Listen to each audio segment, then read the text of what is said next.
ನಗೆ ಬಾಣದಲ್ಲೇ ಬಂಧನ.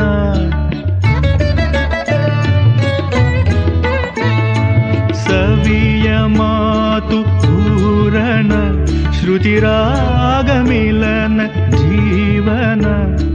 ರಂಭೆಯರ ಕಣ್ಣಿನಲ್ಲಿ ಬಣ್ಣ ಬಣ್ಣದ ಕನಸನ್ನು ಕಂಡೆ.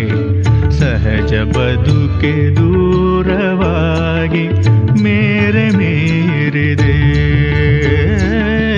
ಮೇರೆ ಮೀರಿದೆ. ಮರೆಯಲಾರೆ ಸಂಸ್ಕೃತಿ, ನುಡಿಸಲಾರೆ ಸಮಶ್ರುತಿ.